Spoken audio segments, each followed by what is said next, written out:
Heading towards the coast along the Trigno Valley, I arrive at Fresa Grandinaria.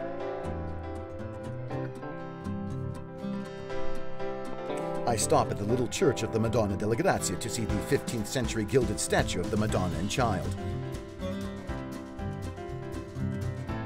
From here, I head up to the village, where the houses in medieval times were built on calcareous rock.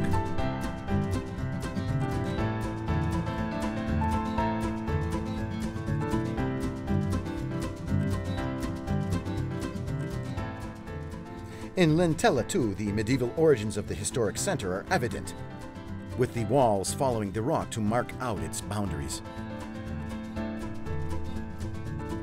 You can also try paragliding here. The instructor invites me to try, but I prefer to stand the ground with the excuse of having to continue my journey.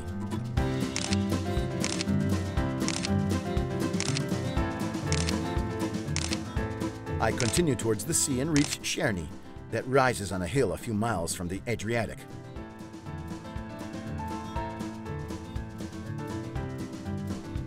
Its patron, San Panfilo, has a 19th century church dedicated to him.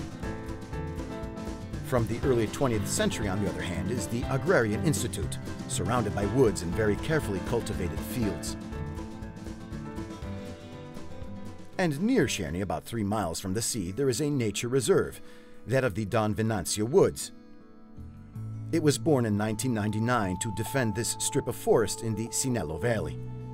Here I meet Mario, for whom this place holds no secrets. Qui in particolare si estendeva il bosco della Crivella, così l'antico nome della località e anche del bosco che aveva un'estensione di diverse centinaia di ettari, poi purtroppo tagliato per ricavarne traversine per la costruzione della ferrovia adriatica. E quindi ciò che rimane sono circa 10 ettari, la parte più integrale delle antiche foreste. La peculiarità più interessante è proprio l'aspetto che ritroviamo qui a circa 30 metri sul livello del mare di una vegetazione tipica montana, quindi ciò che potremmo trovare in una faggeta a 1000 metri di quota lo troviamo qui. And in fact, here we find typically mountainous plant species, the snowdrop, the Apennine anemone, the St. Nicholas, and the red lily that flowers around June.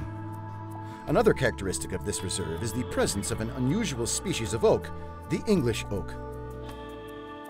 La faria è la specie più importante del bosco di Don Venanzio, è una quercia tipica delle pianure e le caratteristiche principali sono un po' le foglie, diverse un po' dalle altre querce, perché sono grandi a ventaglio, lisce, oltre poi al tronco abbastanza liscio rispetto alle altre querce comuni che comunque troviamo qui come la roverella o il cervo. Mario also explains to me that apart from its numerous species of plants, the inland areas of the Vastese also house the largest colony of red kites in the mainland south, as well as numerous mammals. Il cinghiale che ormai è diventato comunissimo, al tasso, alla volpe, ma soprattutto è da ricordare la presenza recente del capriolo che ha ricolonizzato, diciamo così, anche le zone, le quote più basse. Unfortunately, all I managed to see was a small fox.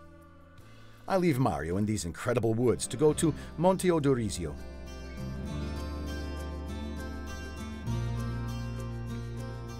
The first thing I stop to photograph is the sanctuary of the Madonna delle Grazie, built in 1886 after a spring whose water cures the sick appeared during restoration works. Since then, the water has collected in a well that has become a pilgrimage site. The sanctuary also contains a number of late 19th century ex-votos, one of which depicts an exorcism. Moving up towards the center of the town, you come across the Tower of the Celestines, the only remaining evidence of a destroyed Benedictine monastery.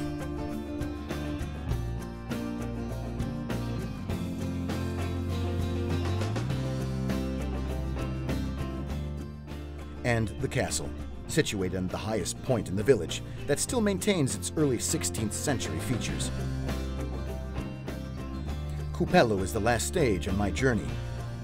The village is on a hill right above the Vastese coast. With its 4,400 inhabitants, it is the biggest town in the whole of the Medio Vastese.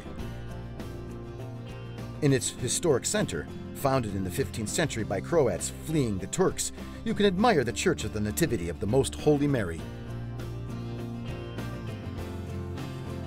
But it is in the surrounding countryside that Cupello has its greatest treasure: artichokes.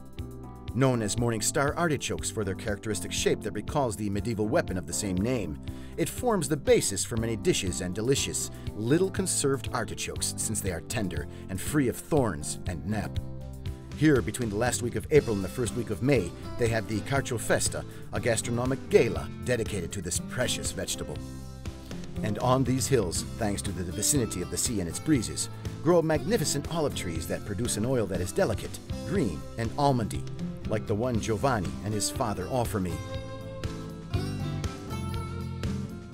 They explained to me that this DOP oil, known as Collina Teatina, is obtained from different varieties of olive, including the native variety Nebbio, or fog, that gets its name from the pale green color of its foliage that seems to be permanently wrapped in fogged. And they also produce some excellent wine. Pecorino, Trebbiano, and Cococciolo are some of the whites, while among the rosés are Cerasuolo, or cherry, produced from Montepulciano grapes that gets its name from its color. But no local cantina would lack the symbol of their local wines, Montepulciano d'Abruzzo DOC, that, if aged for at least 2 years, at least 9 months of which in wooden casks, can be granted the reserve label. And it is with the firm and velvety taste of the Montepulciano in my mouth, with its hints of licorice and red fruits, that I end my journey. In the guide, I will write that whoever is seeking breathtaking views and uncontaminated nature, history and culture, good food and wine, has to come here to the Medio Vastese. In this part of the Abruzzi between the rivers Trigno and Sinello. But above all, I will write that whoever comes here cannot but feel love at first visit.